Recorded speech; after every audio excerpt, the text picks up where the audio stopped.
Hello everyone and welcome to the Movie Fanatics. My name is Brannock. Ooh, I'm getting a phone call. Hello? You're late. Who are you?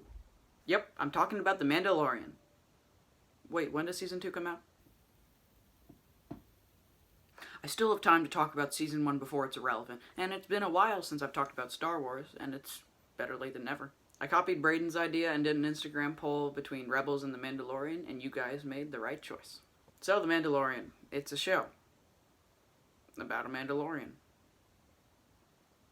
Cool. The overall plot is that there's a Mandalorian bounty hunter named Mando, and he's tasked with hunting down a 50-year-old toddler frog. So we might as well rank the episodes. There are going to be spoilers, so if you haven't seen The Mandalorian, or if you don't care about spoilers, there's your warning. Might as well start at the bottom. At number 8, we have Chapter 5, The Gunslinger. I don't like this one. It's just so boring. Nothing really happens. Basically, Mando is teaming up with this cocky bounty hunter guy to track down this lady or whatever, and this old lady is watching Baby Yoda the whole time. I know his name is The Child, but that's not as catchy. And Baby Yoda is cute or whatever, but I don't worship him or anything. And that's pretty much the whole episode. The new bounty hunter guy betrays Mando, and then Mando defeats him or whatever. I don't know what to say. The only scene I actually like is the one where they're like blinding the lady's scope while on speeder bikes. That part was cool. I got nothing. The episode isn't ungodly terrible, but it's just my least favorite. And at number 7 we have Chapter 2, The Child. This one's better than 5, but it's also not one of my favorites. So, Mando's ship gets torn apart by Jawas, and he responds by sniping a few, and... Oh my goodness! That's neat. He needs to get an egg so we can bargain with the Jawas to get his ship back or whatever, and he fights this rhino in the mud, and Baby Yoda lifts it up with the Force, which is a cool part. This episode's also kind of bad. It's better than 5, no doubt, but it's overall just not one of my favorites either. The mud monster fight is cool, and the sandcrawler chase is okay, but overall it's kind of bland. The only important thing that really happens is that we know that Baby Yoda is Force sensitive. So this one's fine, not great, but not awful. At number 6, we have Chapter 1, The Mandalorian. Good title. This is the first episode, and in all honesty, it's pretty good. This one I like. It introduces Mando as a character and who he is. He's a bounty hunter. And he's a Mandalorian. His entrance through the circle door thing is really cool, and we get a good idea of who his character is and how he behaves. He's really mysterious. He doesn't talk a whole lot or, even move around unless he's fighting someone. He saves this blue guy from being captured and then captures him. Everything from the bar fight up to him freezing the guy in carbonite is really cool, and it's a perfect introduction for Mando.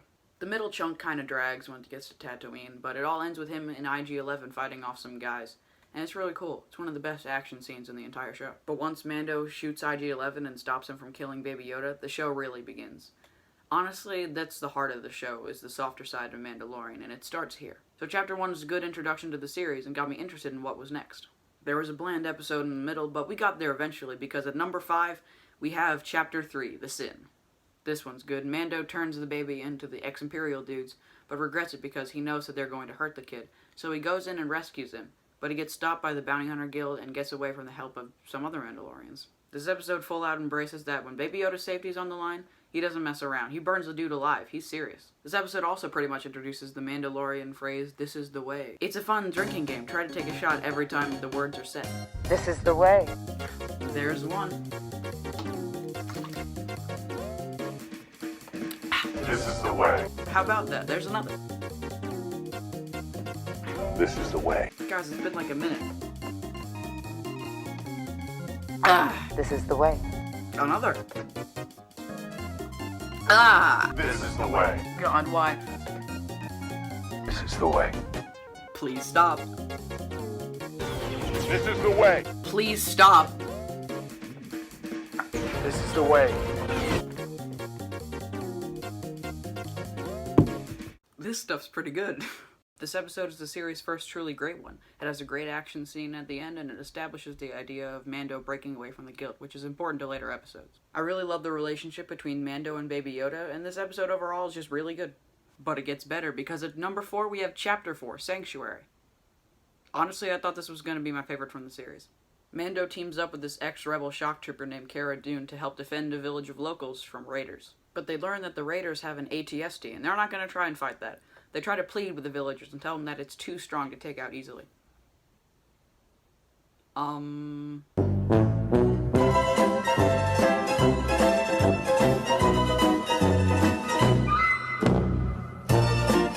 don't care if that joke's dead, it's still funny.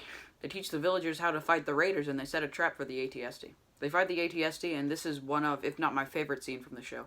The shot of the ATST coming out of the woods, and you can just barely see its red eyes, is so good, and easily my favorite shot. They treat the ATST like it's a horror movie monster, and it's so unique and refreshing. The walker's so menacing in this episode, and that's something I couldn't really say before. The AT-ATs on Hoth were pretty towering and menacing, but it's turned up to 11 here. Now you might be thinking about why this episode is near the middle of my list when I love the AT-ST scene so much. Well, it's because everything before the AT-ST fight scene isn't as good as stuff in the later episodes. It's still good, don't get me wrong, and there's some great interactions between Mando and this villager lady. There's some great character development, and we get an explanation as to why he can't take that helmet off. This is my first time seeing Pedro Pascal in anything, and so I refrained from Googling him or anything like that, because I didn't want to know what he looked like. I didn't want to spoil the face reveal for myself. This episode has a good beginning and a middle, and a great ending, but I have to look at the episode as a whole, and there are much stronger episodes later down the line, despite how much I love that AT-ST fight scene. I mean, it's so cool. There's like an AT-ST, and it shoots stuff, and at number 3 we have Chapter 6, Perfection. Mwah. Still at number 3, though. So this episode sees Mando teaming up with a bunch of folks to go rescue a guy from a New Republic ship. They betray him, and he locks them all in cells by the end. Let's talk about this episode's strongest aspect, the characters. Let's just go down the line. Number 1, Mayfeld. He's in charge, and he's got a gun backpack. I probably like him the most out of the whole group. He trusts Mando the most, and he's super fun to watch. He had some great moments, and he's just really cool. Berg. He's the team's muscle. Don't really like him. He's just the strong character trope. I don't like that trope. It's lazy and he gets on my nerves. Also, he looks like Satan. Number 3. I'm too American. I can't.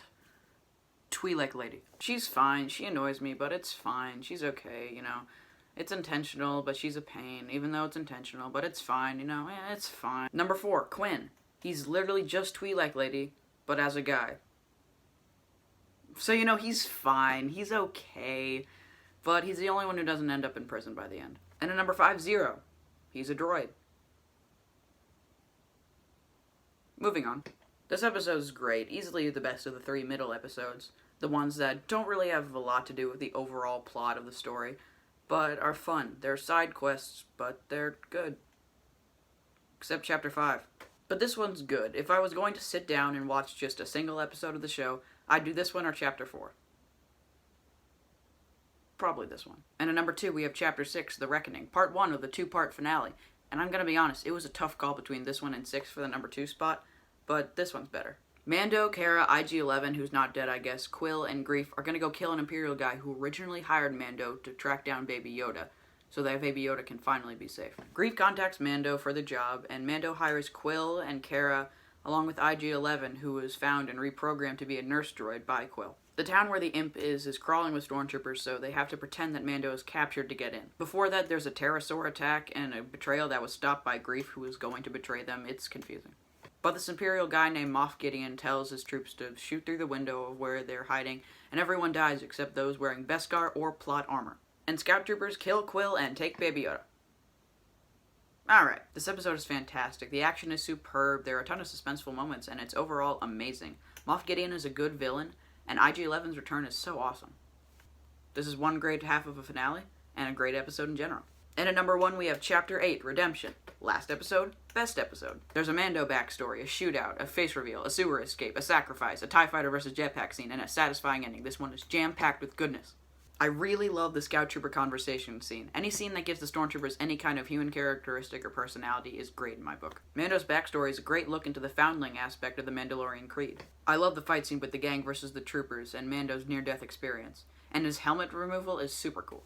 And Mando finally learning to trust IG right before he sacrifices himself to kill the troopers is really good. And Moff Gideon and his TIE fighter versus Mando in a jetpack is so cool, and everyone splitting up at the end is good too.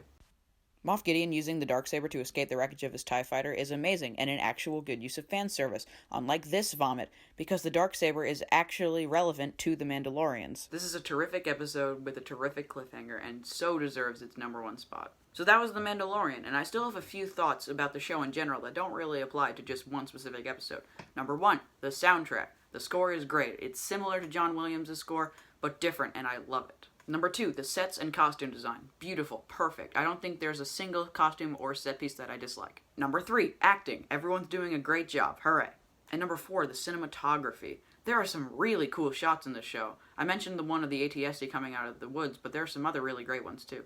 So I like this show quite a bit. Look, I did a puzzle. I rewatched the whole show before making this episode. You're welcome. And in terms of how it stands next to other Star Wars shows, it's number 2. Number 1 will always be Clone Wars.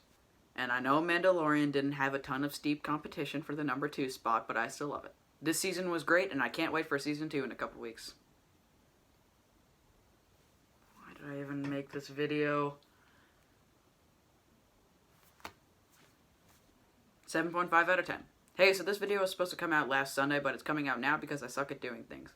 Luckily, this weekend is Braden's weekend, so I get a weekend off. Unless he's not doing a video, I haven't really asked him. But give him a break, he just did 2 in a row. And go watch those. I'll talk about Rebels eventually, just give me a break. I'm gonna make a video on the Spider-Man films, ranking them. So just wait. That's all I have to say for now. This is Brannock from the Moon Fanatics, signing off. Like a star, you can't stop my shine. I'm loving clouds, hitting my head in the sky. I'm solo, I'm Han Solo, I'm Han Solo, I'm Han Solo, solo. Yeah, I'm feeling good tonight, finally feeling free.